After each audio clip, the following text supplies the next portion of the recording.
Happy Thursday, guys. Welcome to another edition of Starting Out Solitary. I am your Thursday host, Wyld Bells.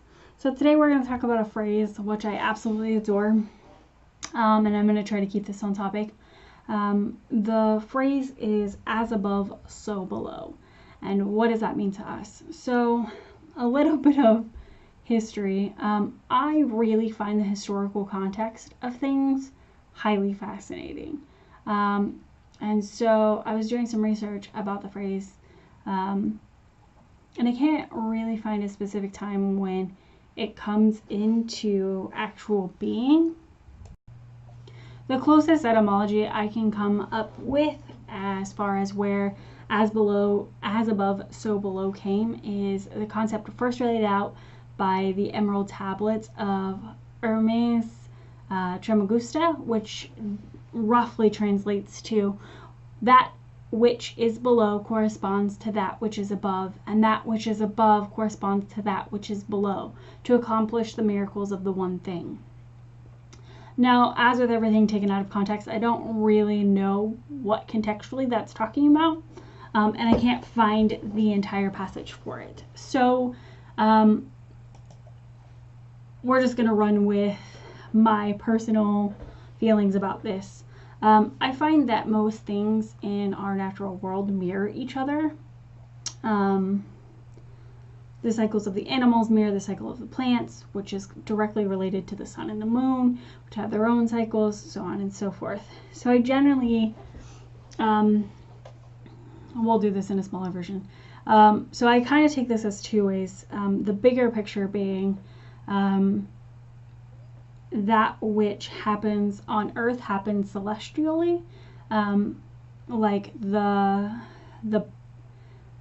birth and death of plants and animals, as well as humans, and really everything that happens in this world mirrors the birth and death of a star, which then creates new life, etc., etc.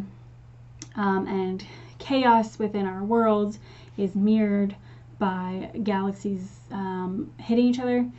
Generally, galaxies spiral away from each other, but occasionally they spiral towards each other, which creates chaos and then breeds a new thing out of the chaos.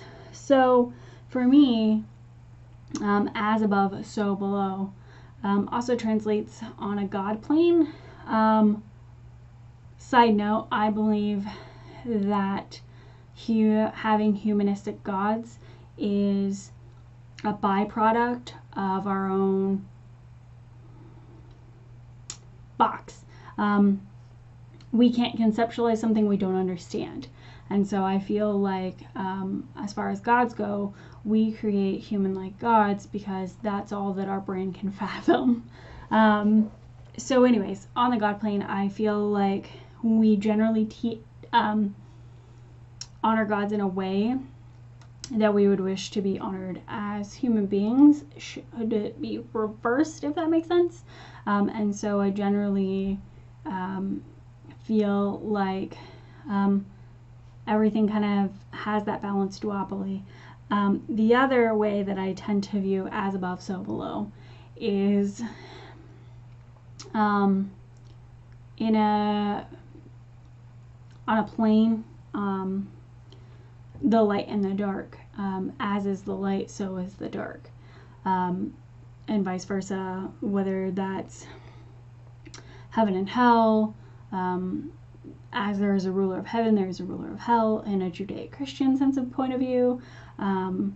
As there is in the world underworld with Hades and Persephone, there is with Zeus and Hera. To go even further with that, there are other, like in Egyptian mythology, there is Heru, which is the balance, the order, and then there is Sukotet, or Set, as he's more commonly referred to, who is chaos. And so it's constantly a balancing. As there is order on one end, there has to be chaos on the other to balance it out. So that's kind of my take on as above, so below. Of course, this is always a concept that I'm revisiting and is ever changing in my path, but that's kind of where I sit now. So I will see you guys next week and have a wonderful day.